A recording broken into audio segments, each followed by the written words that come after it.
எதனால திருநாய்கள் இவ்வளவு ஆக்ரோஷமா இருக்குன்ட்டு நீங்க எப்பயாச்சும் யோசிச்சிருக்கீங்களா? Lack of socialization. திருநாய்கள் மனிதர்கள் கூட பழகிறதுக்கான வாய்ப்பு மிக மிக கம்மி. வீட்டு நாய்களாச்சும் மனிதர்கள் கூட பழகி ஹியூமன் பிஹேவியர் அது ஈஸியா புரிஞ்சுக்கிட்டு அது கூட ஈஸியா மிங்கிள் ஆகும். பட் திருநாய்கள் அப்படி இல்ல. அப்படி இருக்கும்போது வீட்டு நாய்கள் சில டைம் அவங்க வளர்க்குற உரிமையாளர்களை கடிச்சு வச்சிருக்க சம்பவம் நீ பார்த்திருப்பீங்க.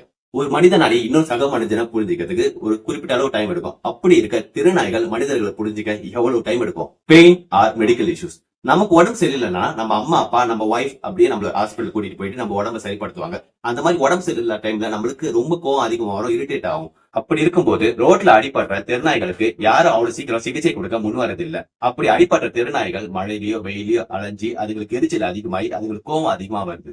Past trauma. ஏதாவது மனிதர்கள் நாய்கள் கிட்ட மிஸ்பிஹேவ் பண்ணிருப்பாங்க. தேவையில்லாம திருநாய்கள் மேல கல்ல விட்டு அடிக்கிறது, பைக்கை விட்டு ஏத்துறது, காரை விட்டு ஏத்துறது. தீபாவளி டைம்ல நாய்கள் வால்ல பட்டாசை கட்டி அதுகளை கோவப்படுத்தி நம்ம சந்தோஷப்படுறது. அந்த